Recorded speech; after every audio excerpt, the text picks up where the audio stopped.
Hello guys, आज हम इस वीडियो में देखने वाले हैं क्या टाइप ऑफ सीएसएस। जैसे प्रीवियस वीडियो में हमने देखा था इंट्रोडक्शन ऑफ सीएसएस की, उसका एक सिंटेक्स क्या होता है, कौन सा हम उसका रूल फॉलो करते सीएसएस का, वो हमने देखा था। बट अभी उसको इस वीडियो में हम देखेंगे टाइप ऑफ सीएसएस, और जो उसका रूल है, सीएसएस रूल है, वो रूल हम लोग क्या करेंगे टाइप ऑफ सीएसएस के अंदर यूज करेंगे। तो चलिए देखते हैं यहाँ पे टाइप ऑफ सीएसएस कौन सी है। There are three type way of inserting the style sheet. एक है इनलाइन सीएसएस है, दूसरी इंटरनल सीएसएस है, एक्सटर्नल सीएसएस है। जब यहाँ पे हम सीएसएस यूज करते हैं तो यहाँ पे थ्री टाइप्स ऑफ सीएसएस आपको मिलेगी।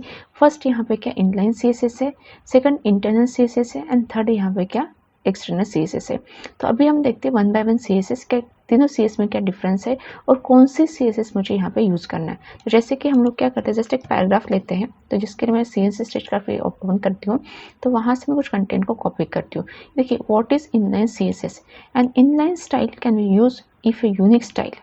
जब इनलाइन सीएसएस यूज करते हैं तो वो क्या होता है, एक यूनिक स्टाइल अप्लाई करती है। It's apply to one single occurrence of an element. तो जो इनलाइन सीएसएस होती है तो वो क्या करती है, एक यूनिक स्टाइल अप्लाई करती है तो single occurrence of an element, मतलब एक इंडिविजुअल एलिमेंट पे, वन सिंगल एलिमेंट पे, मल्टीपल एलिमेंट पे नहीं। जब इनलाइन सीएसएस यूज करेंगे तो उसकी क्या होगी, यूनिक स्टाइल होगी, और वो कैसे किस पे अप्लाई होगी, एक सिंगल एलिमेंट, मतलब जैसे HTML का जो एलिमेंट्स होगा वो सिंगल एलिमेंट्स पे डायरेक्टली यूज कर सकते हैं। तो ये देखिए for example P style colour colon orange, और यहाँ पे उसका टेक्स्ट रहेगा और पी टैग हमारा क्लोज। और जैसे कि हमने देखा था इंट्रोडक्शन वीडियो में कि उसका सिंटेक्स क्या है, selector curly braces property colon value. तो अभी यहाँ पे क्या होगा, जब इनलाइन सीएसएस यूज करेंगे उस केस से मुझे सिलेक्टर देने की जरूरत नहीं, मुझे सिर्फ प्रॉपर्टी देनी होती है और उसकी वैल्यू देनी पड़ती है। बिकॉज हम क्या करते हैं यहाँ पे, जब इनलाइन सीएसएस यूज करते हैं तो उस केस में क्या होता है, हम डायरेक्टली सिलेक्टर पे ही प्रॉपर्टी अप्लाई करते हैं, इसीलिए। ठीक है, तो चलिए देखते हैं यहाँ पे प्रैक्टिकली, तो आपको अच्छे से समझ में आ जाएगा। जैसे अब ये HTML फाइल है तो आपको पता ही है कि HTML फाइल हम उसका कैसे सेव करते हैं, उसका जो एक्सटेंशन होता है वो .html के थ्रू रहता है। ठीक है, तो यहाँ पे मैं हेड ले रही हूँ, हेड को क्लोज, देन फिर मैं यहाँ पे क्या ले रही हूँ, बॉडी, और बॉडी यहाँ पे मैं ले रही हूँ, ये देखिए बॉडी। ठीक है, उसके बाद यहाँ पे क्या आ जाएगा, पी टैग। तो पी टैग में क्या करती हूँ, मैं कुछ कंटेंट को कॉपी करती हूँ। तो यहाँ पे कुछ कंटेंट है इस वेबसाइट पे, तो इस वेबसाइट से मैं कुछ कंटेंट क्या करूँ, यहाँ पे कॉपी करूँ, और देखिए यहाँ पे, तो ये हमारा फर्स्ट पैराग्राफ हो गया। अब मैं चाहती हूँ और एक पैराग्राफ ऐड करना, तो उसके इसके लिए मैं यहाँ पे क्या करती हूँ, दूसरे कंटेंट को यहाँ पे क्या करती हूँ, कॉपी करती हूँ। ठीक है, तो मैं यहाँ पे क्या ले रही हूँ, नेक्स्ट पैराग्राफ ले रही हूँ। ठीक है, मैंने यहाँ पे पैराग्राफ लिया और यहाँ पे क्या कुछ कंटेंट आया। अगर मैं इसको सेव करती हूँ, अगर मैं इसको रन करना चाहती हूँ, तो हमारा जो आउटपुट आ जाएगा कुछ इस तरीके से यहाँ पे शो आ जाएगा। ये देखिए फर्स्ट पैराग्राफ हो गया और यहाँ पे क्या हो गया, ये सेकंड पैराग्राफ हो गया। ठीक है, उसके बाद हम लोग क्या करते हैं, यहाँ पे चलते हैं Notepad++ पे, और इस पे हम लोग क्या करते हैं, इनलाइन सीएसएस यूज करते हैं। और जो कि हम इनलाइन सीएसएस यहाँ पे यूज करें तो वो क्या होता है, हम डायरेक्टली यहाँ पे अप्लाई करते हैं। और इसके साथ साथ मैं क्या करती हूँ, एक हेडिंग भी देती हूँ। तो उसके लिए मैं यहाँ पे क्या करती हूँ, H1 टैग यहाँ पे यूज करती हूँ। सपोज यहाँ पे मैंने क्या दिया, H1 दे दिया, तो ये देखिए H1 पे मैंने दिया, और यहाँ पे मैं क्या करती हूँ, इसको पेस्ट करती हूँ। ठीक है, तो जैसे मैं H1 लिया और यहाँ पे क्या मैंने दो पैराग्राफ लिया, और मैं क्या करती हूँ, इसको इनलाइन सीएसएस अप्लाई करती हूँ। तो इसके लिए मुझे क्या लिखना पड़ेगा, स्टाइल। तो मुझे यहाँ पे सिलेक्टर देने की जरूरत नहीं है, बिकॉज हमने यहाँ पे क्या है, सिलेक्टर पे ही अप्लाई करें। जैसे कि मैं यहाँ पे कलर प्रॉपर्टी यूज करती हूँ, और कलर जो उसका वैल्यू में अप्लाई करती हूँ क्या, ब्लू। तो अभी मैंने यहाँ पे ब्लू किया, तो अभी हम देखते हैं हमारा आउटपुट क्या आता है। आप देख सकते हैं जो हमारा H1 के अंदर जो हेडिंग थी उसका जो कलर है क्या, टेक्स्ट का ब्लू आ गया। ठीक है, सेम मुझे यहाँ पे क्या करना है, पैराग्राफ पे अब करना है। तो मैं क्या करती हूँ, यहाँ पे स्टाइल यूज कर रही हूँ, और यहाँ पे सपोज मैं कलर यहाँ पे करना चाहती हूँ, तो मैंने यहाँ पे क्या किया, रेड कलर किया। जो मेरा पैराग्राफ है, मतलब मेरा जो फर्स्ट पैराग्राफ है उसको मैंने यहाँ पे क्या दिया, कलर रेड दे दिया। ठीक है, और उसके बाद मुझे यहाँ पे जो मेरा सेकंड पैराग्राफ है उस पर भी मैं क्या करती हूँ, यहाँ पे स्टाइल अप्लाई करती हूँ, और सपोज मैं यहाँ पे क्या करती हूँ, बैकग्राउंड कलर असाइन करती हूँ। ठीक है, मैंने यहाँ पे क्या किया, बैकग्राउंड कलर असाइन किया। तो ये देखिए यहाँ पे, तो अभी इसका आउटपुट हम देखने चाहेंगे, तो यहाँ पे क्या होगा, हमारे सेकंड पैराग्राफ को एक बैकग्राउंड कलर अप्लाई हो गया। तो आप देख सकते हो जो भी ने H1 या दो पैराग्राफ हमने दिया तो उसके डिफरेंट स्टाइल, मतलब यूनिक स्टाइल है कोई भी, तो यहाँ पे यूनिक स्टाइल है तो हम लोग ऐसे अप्लाई कर सकते हैं। अगर मैं चाहती हूँ एक से ज़्यादा प्रॉपर्टी अप्लाई करना है तो वो भी हम कर सकते हैं। तो एक से ज़्यादा प्रॉपर्टी अगर आपको अप्लाई करना है तो उस केस में क्या होगा, जो प्रॉपर्टी रहेगी पहले और उसकी वैल्यू होगी, उसके बीच में हमको क्या करना है, सेमीकोलन, मतलब दूसरी प्रॉपर्टी ऐड करने से पहले मुझे क्या करना है, यहाँ पे सेमीकोलन। तो जैसे कि मैं यहाँ पे क्या करती हूँ, जैसे मैं यहाँ पे जो पैराग्राफ है, जैसे कि मैं इसमें यहाँ पे क्या करती हूँ, दूसरी एक प्रॉपर्टी ऐड करती हूँ, कौन सी, फॉन्ट साइज। ठीक है, मैं यहाँ पे क्या कर रही हूँ, फॉन्ट साइज में यहाँ पे असाइन करना चाहती हूँ, तो यहाँ पे मैं ले रही हूँ सपोज 40 पिक्सल में यहाँ पे दे रही हूँ। ठीक है, मैंने फॉन्ट साइज दिया 40 पिक्सल। तो अभी देखिए यहाँ पे इसका आउटपुट क्या आता है, आप देख सकते हो जो नेम इंडिकेट CNC स्टेटसक्राफ्ट मूवीज हुई, तो यहाँ पे जो उसका फॉन्ट साइज है 40 पिक्सल हो गया। तो इस तरीके से हम लोग क्या कर सकते हैं, यहाँ पे मल्टीपल प्रॉपर्टी भी ऐड कर सकते हैं, और जब मल्टीपल प्रॉपर्टी हम ऐड करेंगे तो उस केस में जो हमारी जो प्रॉपर्टी है उसको हम लोग किसके थ्रू सेपरेट करेंगे, बाय यूजिंग सेमीकोलन। ठीक है, तो ये हो गई क्या हमारी इनलाइन CSS। ठीक है, इनलाइन CSS हो गए। तो अभी उसके बाद यहाँ पे क्या है, इंटरनल CSS। ठीक है, तो अभी देखने आपने देखा कि हमने जो इनलाइन CSS यूज़ की वो हमारे सेपरेट सिलेक्टर पे यूज़ की, मतलब टैग पे यूज़ की, तो इसलिए उसके जो डिफरेंट स्टाइल है। ठीक है, तो अभी देखिए यहाँ पे इसका फॉन्ट साइज मैंने बढ़ा दिया, बैकग्राउंड कलर यहाँ पे चेंज किया। हो सकता है कि मैं बैकग्राउंड कलर प्रॉपर्टी यूज़ करूँगी, तो मैं चाहती हूँ यहाँ पे बैकग्राउंड कलर जो प्रॉपर्टी यहाँ पे यूज़ करूँ तो उसका जो कलर है, ठीक है, वो कलर है, सपोज मैं क्या करती हूँ यहाँ पे ब्लू कर देती हूँ, बैकग्राउंड कलर यहाँ पे ब्लू। ठीक है, मैंने यहाँ पे क्या किया, बैकग्राउंड कलर यहाँ पे ब्लू कर दिया। तो अभी देखिए इसका आउटपुट क्या आ जाएगा, बैकग्राउंड कलर ब्लू है, हमारा जो टेक्स्ट का कलर क्या है यहाँ पे रेड है। ठीक है, तो इस तरीके से हम लोग क्या कर सकते हैं, इनलाइन CSS यूज़ कर सकते हैं। अभी उसके बाद यहाँ पे क्या, what is internal CSS। The internal CSS rule into the HTML document using the style element, this tag is placed inside the head section, head tag. अभी जैसे हमारा जो इंटरनल CSS है, तो इंटरनल CSS क्या होता है, उसके लिए मुझे यहाँ पे स्टाइल एलिमेंट यूज़ करना पड़ेगा, और जो हम इंटरनल CSS यूज़ करेंगे तो वो मुझे कहाँ पे लेना पड़ेगा, इनसाइड द हेड सेक्शन। ठीक है, the internal style that are use for only for the given page. जब यहाँ पे इंटरनल CSS हम यूज़ करेंगे तो जो हमारा करंट पेज होगा उसके ही के लिए हेल्पफुल रहेगा। क्यों, तो वो भी मैं रीज़न बताती हूँ। सबसे पहले आपको देखना है यहाँ पे इंटरनल CSS का सिंटेक्स क्या है। तो ये हेड को ओपन किया, उसके बाद स्टाइल यहाँ पे टाइप और टेक्स्ट/CSS, और जो स्टाइल रूल जो हमने प्रीवियस वीडियो मतलब फर्स्ट इंट्रोडक्शन वीडियो में जो स्टाइल रूल पढ़ा था वो हमको यहाँ पे देना पड़ेगा। कौन सा, selector, curly braces, property, colon, value, और उसके बाद यहाँ पे स्टाइल क्लोज और हेड क्लोज। तो चलिए मैं यहाँ पे देखते हैं कि इंटरनल CSS को कैसे यूज़ करना है। तो दस गाइस मैं यहाँ पे क्या करती हूँ, HTML का जो है मैं यहाँ पे कमेंट कर देती हूँ, क्योंकि मुझे आपको दिखाना है कि इंटरनल CSS और इनलाइन CSS में क्या डिफरेंस है। ठीक है, तो जैसे मैं क्या करती हूँ, यहाँ पे कुछ पैराग्राफ यहाँ पे ऐड कर रही हूँ। फर्स्ट यहाँ पे मैंने पैराग्राफ ले लिया, उसमें कुछ कंटेंट में लेती हूँ, यहाँ पे कंटेंट कॉपी करती हूँ सपोज यहाँ से। ठीक है, मैंने यहाँ पे कंटेंट कॉपी किया, ये हो गया फर्स्ट पैराग्राफ। उसके बाद मैं यहाँ पे क्या करती हूँ, सेकंड पैराग्राफ यूज़ करती हूँ। ठीक है, सेकंड पैराग्राफ यूज़ किया, और उस केस में यहाँ पे क्या करती हूँ, मैं दूसरे कंटेंट को कॉपी करती हूँ। तो इस तरीके से मैंने यहाँ पे क्या है, 2 पैराग्राफ यूज़ किया। ठीक है, जो आउटपुट में अगर हम देखते हैं तो हमारे यहाँ पे क्या हो गया, 2 पैराग्राफ यहाँ पे आ गए। ठीक है, तो अभी यहाँ पे 2 पैराग्राफ आ गए, तो हमको क्या करना है, यहाँ पे इंटरनल CSS यूज़ करना है। तो यहाँ पे क्या लेंगे, इंटरनल CSS। तो उसके लिए हम लोग क्या लेंगे, यहाँ पे स्टाइल। तो यहाँ पे स्टाइल मुझे लेना है। उसके बाद हम टाइप देते हैं, यहाँ पे टाइप क्या रहेगा, टेक्स्ट/CSS रहेगा, और यहाँ पे क्या होगा, स्टाइल को क्लोज। ठीक है, स्टाइल को क्लोज हो यहाँ पे करना पड़ेगा। और जैसे कि इसके अंदर मुझे क्या करना, जो हमारा CSS रूल है वो देना पड़ेगा। तो CSS रूल हमारा क्या था, selector, curly braces, property, colon, value. तो जैसे हमारा सिलेक्टर यहाँ पे क्या हो गया, P हो गया, और कलर क्या हो गया, प्रॉपर्टी। अभी यहाँ पे मैं रेड कलर करना चाहती हूँ, ये देखिए, तो ये क्या हो जाएगा, हमारा जो पैराग्राफ है रेड कलर में डिस्प्ले हो जाएगा।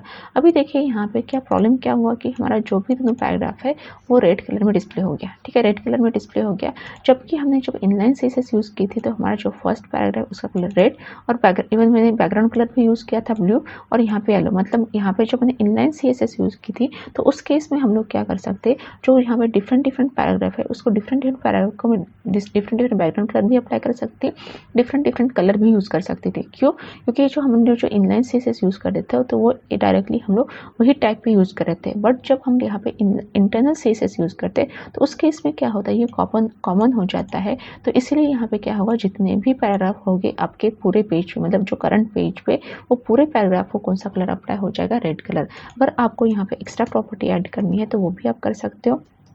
सपोज मैं यहाँ पे करती हूँ, फॉन्ट साइज अप्लाई करती हूँ। ठीक है, फॉन्ट साइज मैंने क्या किया, 30 पिक्सल अप्लाई किया। ठीक है, फॉन्ट साइज मैंने यहाँ पे 30 पिक्सल अप्लाई किया। तो अभी देखिए हमारा जो फॉन्ट है वो 30 पिक्सल आ जाएगा। बट अभी यहाँ पे क्या हुआ कि जो सारे फॉन्ट आ गए, मुझे हो सकता है मेरी रिक्वायरमेंट हो सकती है कि मुझे ये फर्स्ट पैराग्राफ है उसका फॉन्ट साइज नहीं बढ़ा है, मुझे यहाँ पे सेकंड पैराग्राफ का ही बढ़ाना है। बट प्रॉब्लम क्या होता है कि ये पॉसिबल कैसे हो सकता है, इनलाइन CSS के थ्रू पॉसिबल हो सकता है, क्योंकि हम लोग क्या कर सकते हैं, डायरेक्टली यहाँ पे उसी इस पे अप्लाई करते हैं। ये देखिए, अगर मैंने यहाँ पे इनलाइन CSS के थ्रू इसका कलर चेंज करना चाहा ब्लू, तो वो हम लोग कर सकते हैं। ये देखिए, मैंने यहाँ पे दिया तो ये ब्लू कलर चेंज हो सकता है और इसका रेड आ सकता है। बट यहाँ पे क्या होगा, अगर हम इंटरनल CSS यूज़ करते हैं तो उस केस में क्या होगा, दोनों का भी कलर यहाँ पे रेड ही रहेगा। ठीक है, तो ये बट ये इंटरनल CSS है वो हमारे जो करंट वेब पेजेस है उसके लिए यहाँ पे वैलिड रहती है। ठीक है, और उसका जो अगर आप इनलाइन CSS यूज़ करोगे या इंटरनल CSS करोगे तो उस केस में उसका जो एक्सटेंशन होगा वो .html रहेगा। ठीक है, मतलब हम लोग क्या करेंगे, इनलाइन हो या इंटरनल CSS होगा उसको हम HTML फाइल में ही लिखेंगे। ठीक है, अब यहाँ पे थर्ड CSS का जो टाइप है वो कौन सा है, एक्सटर्नल CSS। ठीक है, एक्सटर्नल CSS यहाँ पे ये देखिए, the external style define in a separate file, use this file centralize at the style definition and provide uniformity across all web pages of website. जब यहाँ पे हम लोग एक्सटर्नल CSS यूज़ करेंगे तो उस केस में यहाँ पे मुझे क्या करना है, एक न्यू फाइल क्रिएट करनी पड़ेगी जिसमें हमारी HTML फाइल सेपरेट रहेगी और CSS फाइल सेपरेट रहेगी। जैसे कि मैं इस फाइल को सेव करती हूँ तो मैं यहाँ पे क्या करना चाहती हूँ, इसको डेस्कटॉप पे ही सेव करना चाहती हूँ तो मैंने इसका नाम दिया क्या, यहाँ पे style.css। ठीक है, इस तरह से मैंने नाम दिया और आप देख सकते हैं यहाँ पे डेस्कटॉप पे, तो आप देख सकते हो यहाँ पे style.css जो हमारी फाइल सेव हो गई। तो मैंने यहाँ पे क्या किया, डेस्कटॉप पे ही सेव किया और जो हमारी demo1.html फाइल वो भी क्या है, डेस्कटॉप पे ही है। ठीक है, अभी जैसे हम लोग क्या करें, यहाँ पे एक्सटर्नल CSS यूज़ करें, जब एक्सटर्नल CSS यूज़ करते हैं उस केस में मुझे क्या होता है, एक सिंटेक्स वो फॉलो करना होता है और वो भी किसके अंदर हम लिखते हैं, हेड सेक्शन के अंदर। तो ये देखिए यहाँ पे लिंक आ जाएगा REL मतलब रिलेशनशिप, और ये रिलेशनशिप किसका है, स्टाइलशिप का। उसके बाद टाइप है text/CSS और उसके बाद href। तो जो हमने एक्सटर्नल CSS फाइल क्रिएट की है वो हमको href में एज ए रेफरेंस यहाँ पे देना पड़ेगा, यहाँ पे हमारी file name with CSS extension. ठीक है, तो ये हम लोग इसमें ऐड करेंगे हेड सेक्शन में। ठीक है, तो अभी देखिए यहाँ पे कि हेड सेक्शन में कैसे ऐड करना है। तो ये मैंने ऑलरेडी यहाँ पे फाइल क्रिएट की है, तो अभी मुझे क्या करना है, इसको हेड सेक्शन में ऐड करना है। तो उसके लिए हम इंटरनल CSS निकाल देते हैं और यहाँ पे क्या लिखते हैं, लिंक REL, और ये किसका स्टाइल शीट है, स्टाइल शीट। ठीक है, उसके बाद यहाँ पे क्या आ जाएगा, टाइप आ जाएगा यहाँ पे text/CSS। उसके बाद यहाँ पे क्या आ जाएगा, href। ठीक है, तो उसके बाद यहाँ पे क्या आ जाएगा, href यहाँ पे आ जाएगा और हम लोग यहाँ पे क्या देंगे, style.css। ठीक है, इस तरीके से मैंने क्या किया, इसको लिंक कर दिया। ठीक है, इसको लिंक कर दिया और जैसे कि यहाँ पे डायरेक्ट CSS फाइल है तो मुझे यहाँ पे टाइप वगैरह कुछ असाइन की ज़रूरत नहीं है। सिर्फ हम लोग क्या करेंगे, जो CSS रूल है सिलेक्टर प्रॉपर्टी कॉलन वैल्यू, वही रूल हम लोग क्या करेंगे, यहाँ पे फॉलो करेंगे। जैसे मैं यहाँ पे p टैग ले रही हूँ, मतलब यहाँ पे मेरा सिलेक्टर यहाँ पे क्या हो जाएगा p। उसके बाद मैं यहाँ पे क्या करती हूँ, इसको बैकग्राउंड कलर अप्लाई करना चाहती हूँ। तो सपोज मैं यहाँ पे क्या करना है, बैकग्राउंड कलर अप्लाई करना चाहती हूँ येलो। तो हमारा जो CSS है, तो अभी मुझे CSS फाइल को रन करने की ज़रूरत नहीं, मुझे किसको रन करना है, हमेशा HTML फाइल को ही रन करना है। तो जैसे कि हमारे यहाँ पे 2 पैराग्राफ है तो उसको मैंने क्या किया, बैकग्राउंड कलर अप्लाई किया। तो आप देख सकते हो दोनों पैराग्राफ को यहाँ पे बैकग्राउंड कलर क्या अप्लाई हो गया, येलो अप्लाई यहाँ पे हो गया। अगर आप एक्स्ट्रा प्रॉपर्टीज ऐड करना चाहते हो तो वो भी आप कर सकते हो। जैसे फॉर एग्जांपल मैं क्या करना चाहती हूँ, यहाँ पे फॉन्ट साइज देना चाहती हूँ। ठीक है, फॉन्ट साइज देना चाहती हूँ तो मैंने जो यहाँ पे फॉन्ट साइज दिया कितना, 30 पिक्सल। तो आप देख सकते हो अगर मैं इसको रिफ्रेश करती हूँ तो यहाँ पे जो आपका फॉन्ट है उसकी क्या साइज यहाँ पे बढ़ गई। तो इस तरीके से क्या कर सकते हो, आप एक्सटर्नल CSS यूज़ कर सकते हो। अभी जैसे कि मैंने आपको यहाँ पे बताया कि यहाँ पे 3 टाइप्स ऑफ CSS है, कौन सी, inline CSS and internal CSS and external CSS। अभी आपके माइंड में ये क्वेश्चन होगा कि इसमें से हमको कौन सी CSS यूज़ करनी है। ठीक है, कौन सी CSS यूज़ करनी है और उसका एडवांटेजेस क्या है जो हम लोग CSS यूज़ करेंगे। तो ये आपको तीनों में से कौन सी CSS यूज़ करना है, तो मैं यहाँ पे बताती हूँ। आपको यूज़ करना है कौन सी, एक्सटर्नल CSS यूज़ करना है। ठीक है, एक्सटर्नल CSS यूज़ करना है तो उसका एडवांटेजेस भी बताती हूँ अभी यहाँ पे।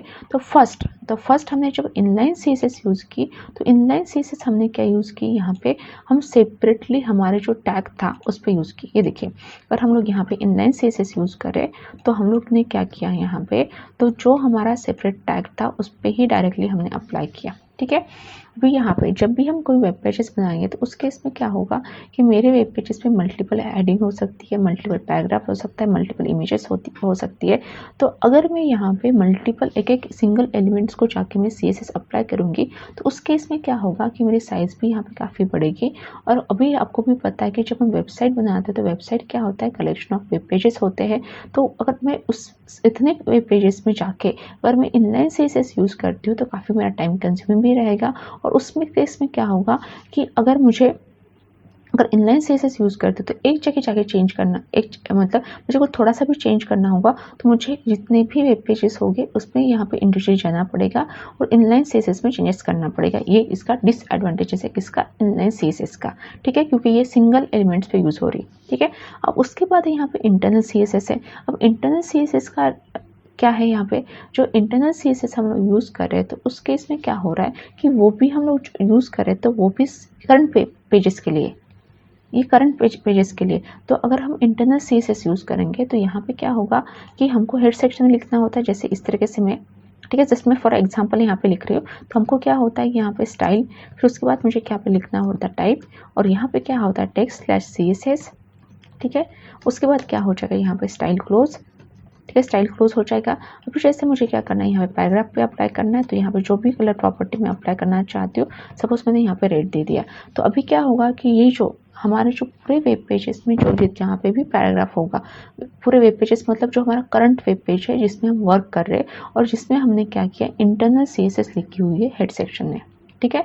तो वो क्या होगा कि हमारे करंट वेब पेजेस में जितने भी पैराग्राफ होंगे वो सारे पैराग्राफ का कलर यहाँ पे क्या हो जाएगा, रेड हो जाएगा, किसमें, ठीक है। तो इसमें भी अभी हम लोग क्या, मैंने बोला कि जो वेबसाइट होती है कलेक्शन ऑफ वेब पेजेस होते हैं, पर आपके यहाँ पे 10 वेब पेजेस है तो आप 10 वेब पेजेस के लिए अगर इंटरनल सीएसएस यूज़ करते हो तो मतलब क्या, सेपरेटली।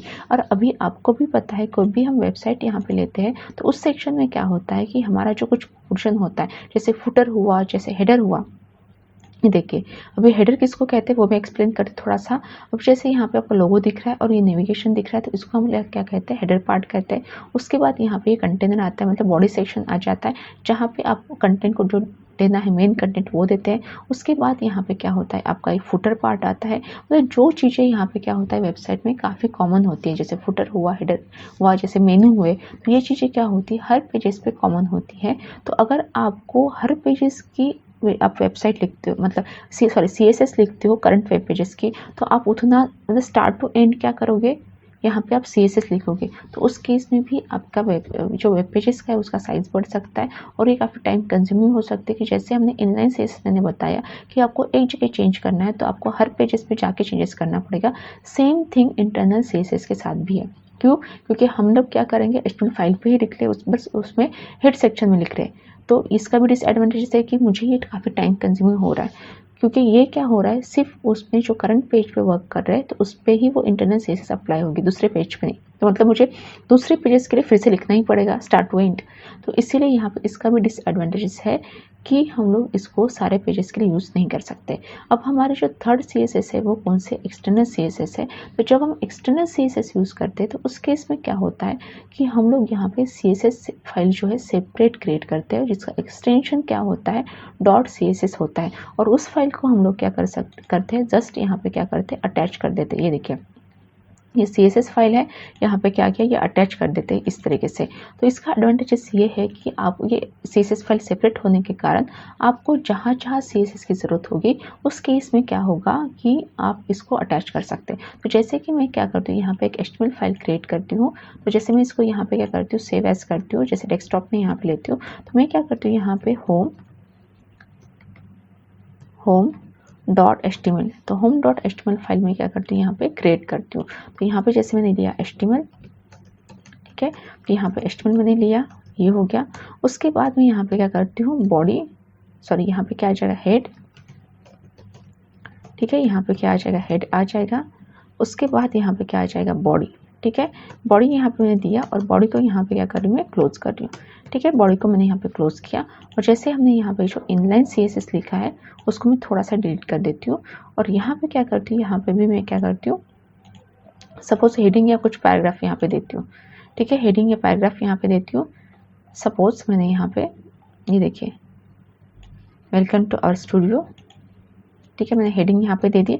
सपोज मैंने यहाँ पे H1 यहाँ पे दे रही हूँ, हेडिंग मैंने यहाँ पे दिए, ठीक है। उसके बाद यहाँ पे क्या होगा, पैराग्राफ में देती हूँ, ठीक है, पैराग्राफ यहाँ पे देती हूँ। ये देखिए मैंने P टैग दिया, यहाँ पे मैंने P टैग दिया और यहाँ पे मैंने क्या किया, पेस्ट कर दिया, ठीक है। अभी ये होगी तो अभी मैं क्या करती हूँ, यहाँ पे जो H1 है, H1 के बारे में यहाँ पे लिखती हूँ, मतलब यहाँ पे मुझे कलर क्या अप्लाई करना है तो मैं कलर यहाँ पे दे रही हूँ। सपोज मैंने यहाँ पे H1 को कौन सा कलर दिया, रेड कलर यहाँ पे दे दिया, ठीक है। तो अभी मुझे क्या करना है यहाँ पे सेम फाइल पे, अभी देखिए demo1.html फाइल है, उसके लिए हमने जो CSS यूज़ की वो क्या है style.css है, और home.html के भी मैं क्या करती हूँ लिंक करती हूँ style.css ही करती हूँ, लिंक rel स्टाइल शीट। ठीक है, उसके बाद यहाँ पे क्या देती हूँ टाइप टेक्स्ट स्लैश CSS, और उसके बाद यहाँ पे क्या हो जाएगा href। तो href में क्या आ जाएगा style.css। ठीक है, इस तरीके से। तो अभी देखिए यहाँ पे मैंने आपको बताया मैंने दो HTML फाइल यहाँ पे क्रिएट की है, बट दोनों HTML फाइल की जो CSS है वो कॉमन है। कौन सी style.css। तो यहाँ पे क्या दोनों इसकी क्या है कॉमन है। तो जिसमें home.html को भी रन करती हो तो अभी देखिए यहाँ पे इसका आउटपुट क्या आ जाएगा, ये देखिए वेलकम टू आवर स्टूडियो, ये आएगा रेड कलर। बट ये देखिए यहाँ पे जो हमारे demo1.html फाइल का जो पैराग्राफ है बैकग्राउंड कलर क्या येलो है, तो हमारे जो home.html फाइल है उसके लिए भी बैकग्राउंड कलर क्या हो गया येलो अप्लाई हो गया। तो इस तरीके से अगर एक्सटर्नल CSS आप यूज़ करते हो तो एक्सटर्नल CSS का एडवांटेज क्या है, आप जितने भी वेब पेज क्रिएट कर रहे हो वो सारे वेब पेज के लिए आप एक CSS फाइल क्रिएट कर सकते हो, और लिंक के थ्रू आप क्या कर सकते हो यहाँ पे अटैच कर सकते हो। तो इसका एडवांटेजेस ये होता है कि आप इसको वेबसाइट के ऑल वेब पेजेस पे एक्सटर्नल फाइल यूज़ कर सकते हो। ठीक है, तो आपको समझ में आ गया होगा कि हमको क्यों एक्सटर्नल CSS यहाँ पे यूज़ करना है। ठीक है, अभी नेक्स्ट 3 टाइप्स ऑफ CSS देखे, उसके बाद हम देखते हैं यहाँ पे व्हाट इज @import टूल। अभी यहाँ पे क्या है @import टूल क्या है। अभी जैसे कि मैंने आपको बोला कि हम लोग क्या करेंगे, जो वेबसाइट हम बनाएंगे तो उस वेबसाइट के लिए हम एक ही CSS फाइल क्रिएट करेंगे जो कि एक्सटर्नल CSS फाइल होती है। बट कभी कभी क्या होता है कि जब हम लोग कोई वेबसाइट बनाते हैं तो उस केस में क्या होता है कोई एनिमेशंस होता है, कोई इफेक्ट्स हम ऐड करते हैं तो वो पोर्शन हम लोग क्या करते हैं सेपरेट फाइल में रखते हैं। कभी कभी हम लोग वो पोर्शन क्या करते हैं हमारे अंडरस्टैंडिंग के लिए हम लोग क्या करते हैं जो हमारे मेन CSS फाइल में उसमें ऐड न करते हुए हम लोग क्या करते हैं हम लोग उसके लिए सेपरेट CSS फाइल यहाँ पे लेते हैं। तो अभी देखिए यहाँ पे अगर मैंने सपोज यहाँ पे सेपरेट एक CSS फाइल क्रिएट की तो ठीक है, तो मैं यहाँ पे क्या कर रही हूँ सेव एज में यहाँ पे कर रही हूँ जैसे layout.css out.css। तो मैंने यहाँ पे क्या किया सेपरेट एक फाइल क्रिएट की। अब जैसे यहाँ पे क्या है जो h1 है वो मैं यहाँ पे दे देती हूँ। ठीक है, तो जैसे अभी यहाँ पे h1 है ये है, तो अभी जैसे होम है तो मैं क्या करती हूँ यहाँ पे जो h1 है इसमें नहीं है, किसमें style.css में नहीं है, तो ये कहाँ पे है layout.css। तो जैसे मैंने यहाँ पे क्या किया style.css को अटैच किया, सेम मैं क्या करती हूँ यहाँ पे अभी देखिए मैंने सिर्फ style.css अप्लाई किए हैं। तो आप देखिए home.html का क्या हुआ, ये वेलकम टू आवर स्टूडियो का जो बैकग्राउंड जो टेक्स्ट कलर ब्लू आ रहा है वो चला गया।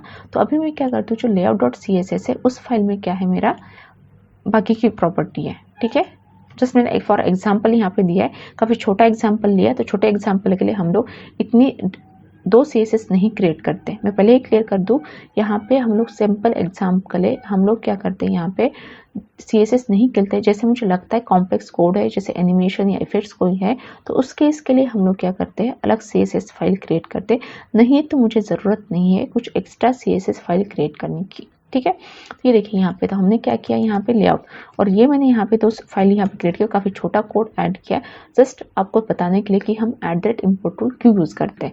अभी देखिए यहाँ पे home.html है तो मैंने यहाँ पे क्या किया दोनों CSS फाइल को अटैच कर दिया। ठीक है, तो ये मैंने यहाँ पे दोनों CSS फाइल को अटैच कर दिया जिसमें क्या है h1 का कलर रेड है और दूसरा यहाँ पे पैराग्राफ क्या है उसका बैकग्राउंड कलर येलो है। ठीक है, तो अभी मैंने यहाँ पे दो CSS फाइल, तो ये जो दो CSS फाइल मैंने यहाँ पे लिया, मैं ऐसे ना लेते हुए मैं सिर्फ ये style.css फाइल लूँगी फिर भी मेरा दोनों का भी आउटपुट आएगा। मतलब h1 पे भी CSS अप्लाई हो जाएगी और पैराग्राफ पे भी CSS अप्लाई होगी। तो उसके करने के लिए हम लोग क्या करते हैं यहाँ पे @import टूल यूज़ करते हैं। ये देखिए the import tool is use to import one style sheet to another style sheet. तो @import टूल का काम क्या है, एक डेटा ट्रांसफर करने का काम है एक स्टाइल शीट से दूसरे स्टाइल शीट पे। This tool also support the media query so that the user can import the media independent style sheet. The @import tool must be declared at the top of the document after any characteristic declaration. तो उसका जो syntax होता है यहाँ पे @import URL और जो हमारी फाइल रही वो।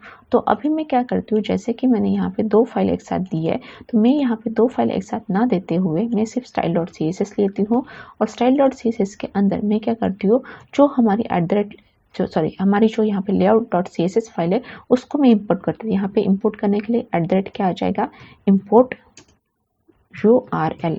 ठीक URL है तो URL में क्या देंगे मैं यहाँ पे layout dot C S S. तो ये देखिए, तो layout dot C S S, तो इस तरीके से मैंने क्या किया यहाँ पे लेआउट, मतलब ये जो प्रॉपर्टी है मैंने किस में एक्सेस कर दी, यहाँ पे स्टाइल में। तो अभी जैसे style dot C S S को रन होगा तो वो चेक करेगा यहाँ पे layout dot C S S है, तो layout dot C S S में कोई जो टैग है मैच हो रहा है क्या, उसकी कुछ प्रॉपर्टी मैच हो रही तो वो अप्लाई हो जाएगी, प्लस हमने यहाँ पे style dot C S S में जो प्रॉपर्टी दी है वो भी यहाँ पे अप्लाई हो जाएगी। तो ये देखिए home dot H T L पे, सॉरी यहाँ पे ये हो गया, ठीक है। Layout dot C S S मैंने यहाँ पे दिया, एट दैट इम्पोर्ट टूल मैंने यहाँ पे दिया है। अभी देखिए यहाँ पे मैं इसको करती हूँ सेव, ये देखिए मैंने यहाँ पे सेमीकोलन मिस कर दिया था इसलिए यहाँ पे नहीं हुआ, ठीक है। तो यहाँ पे सेम प्रॉपर्टी यहाँ पे अप्लाई हुई। तो इस तरीके से आप क्या कर सकते हो यहाँ पे कि आपको दूसरे स्टाइल से, मतलब one style to other style मुझे ट्रांसफर करना है या स्टाइल शीट को अप्लाई करना है, उस केस के लिए हम लोग क्या करेंगे, एट दैट इम्पोर्ट टूल यहाँ पे यूज़ करते हैं। तो गाइज इस तरीके से हमने वीडियो में देखा कि कितने type of C S S है और मैंने कौन सी जो टाइप है बेनिफिशियल है जो मुझे हमेशा यूज़ करना है। अभी हम मिलते हैं नेक्स्ट वीडियो में। Thanks for watching.